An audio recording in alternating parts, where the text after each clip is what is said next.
All right, now we're going to talk about our power position. This is a term that we're going to use to describe what we should look like, or the kids should look like, when they make contact with the bat. Now, this is the position that they're going to be the strongest in, that they can maximize their power. And there's certain keys or certain points in the power position that if there's a breakdown at any of those points, or hinges, what I call, they're going to lose power. Okay? Now, there are about 5 hinges that we're going to talk about. Our first hinge, go ahead, Gavin, get in your stance. Okay? First hinge is our front foot. Our front foot should be closed. Okay? Gavin, go ahead and get in power position and just show me what it looks like. Okay? Close that front foot slightly. Stay right there.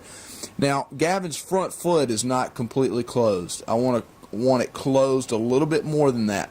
That is one of the hinges that if it is open, if it's too far open, it will cause Gavin or any kid to over-rotate their hips and fly out.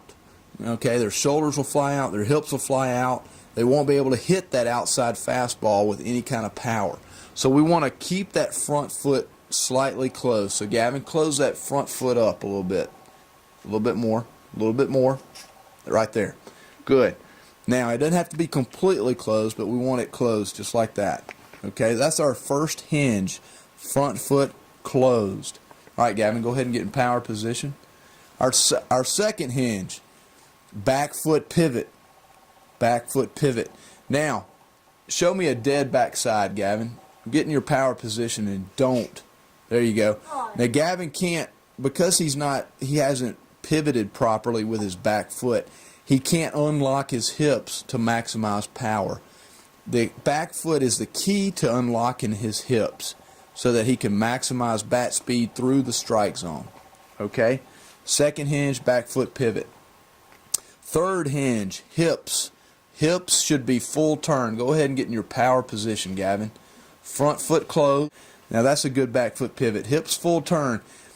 A good indicator to tell if your hips are full turn is your belly button should be pointed right at the pitcher, not the first baseman or not the first base dugout if it's a right-handed hitter. Okay? Third hinge, hips full turn. Fourth hinge are shoulders. Okay? Our shoulders should be full turn and level. Gavin, go ahead and dip your shoulder like that. There you go. A lot of kids have a tendency to dip their back shoulder, or to drop their head and they're looking at the ball kind of sideways. Go ahead and dip your head like that, Gavin. There you go. A lot of kids like to do that right there. They're dipping their head. I want to make sure the kids' eyes are level, and the best way to do that is if their shoulders are level, their head won't dip. Okay, so shoulders have to be level. That's our fourth hinge.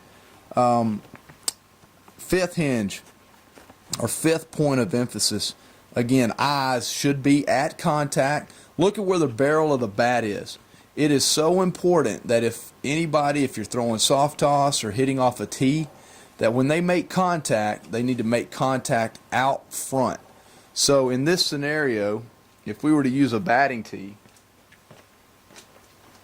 the tee would be set up out front, okay, so that they can make contact with the baseball out front instead of back here. Whether it's an outside pitch or an inside pitch or a pitch down the middle, we want to make sure that we make contact with the ball out front, okay, not back here. Last point of emphasis, arms extended. Go ahead, Gavin.